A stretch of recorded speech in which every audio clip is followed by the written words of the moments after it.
In today's video, we're going to look at the form that we worked with last week. I'm going to quickly show you the form again. So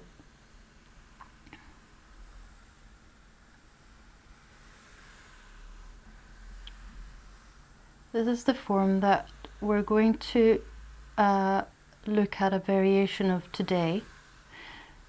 So in this form, what I want to stress to you today is that it's one long, continuous running line.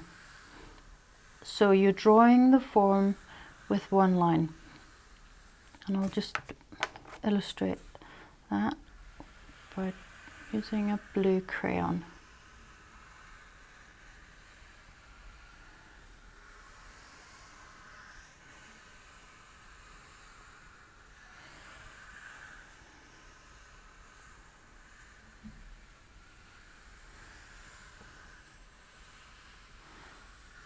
Right, so, sorry that got a bit messy, but you get the gist. So then what I want to show you now is that we can increase the number of binds. So this is a variation of this form. So you can increase the number of binds, and I suggest you do that by starting at the bind at the side, not this side with doing the release part, but you start at the bind, creating the bind at the side. So we start by doing a valley, and then we do a hill, and then we do a valley, and then we go above to do our release. So here we have valley, hill, valley, and then we release in the round here.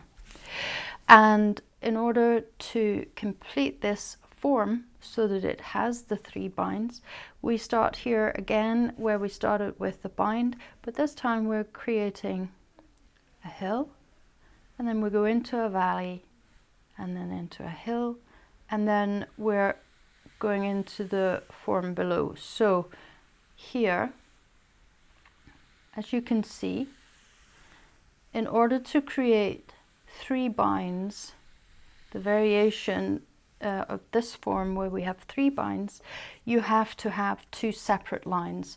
Otherwise, it's simply not possible to do it. So then just draw that up with the blue crayon here. So initially, you might like to start out here by doing your valley and your hill and your valley, and then your release in the round. But once you've become comfortable with drawing this form, then you start out here is the actual starting point, and then you go round, and then you create your waveforms or hills and valleys, and then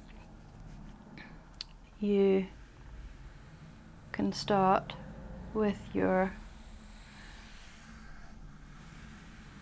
intersecting line here. And I would start here with the second line. I would start it here because it just makes it easier than going round and then creating the bind. But that's the first variation I wanted to show you, where you have 2 separate lines. So if we want to work on with the binds and increase the binds, then you would I would suggest again that you start with the bind and you create a valley and a hill, and a valley and a hill, and then you go round, and then you're actually back to your point of exit, where you want to have a hill and a valley and a hill and a valley, and then you're back here. So this in fact is one long continuous running line. I'll just illustrate that by drawing it up with the blue crayon. So here,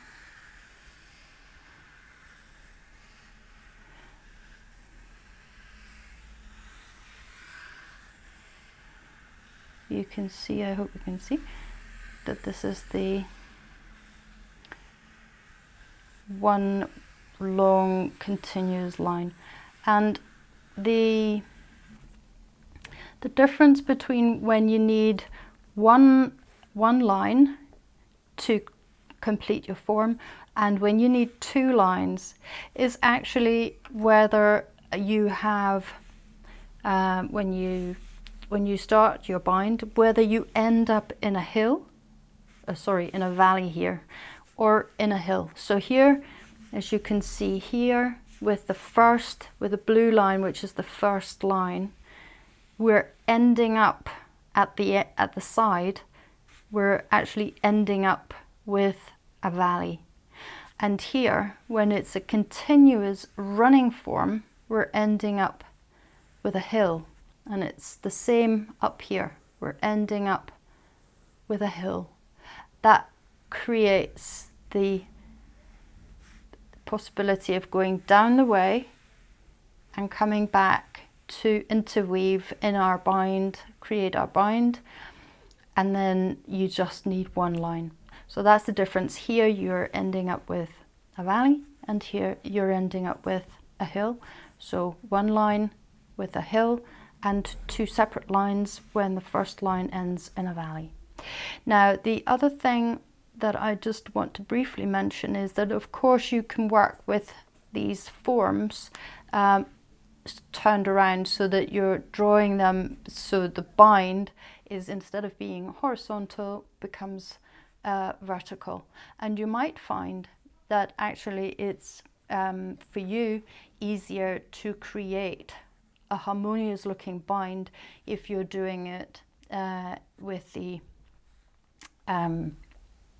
horizontal, going from the horizontal to the vertical. So you would start at the top and then you would go round, and then you'd have your first bind, second bind, and then you would finish. So this is a 3 bind one. So then if you want to create the 3 binds here, then obviously you'd need to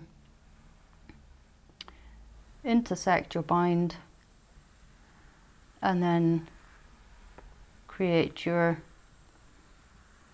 form here. And the same, you would do the same with the 4. So with the 4 you would draw around, and then you have your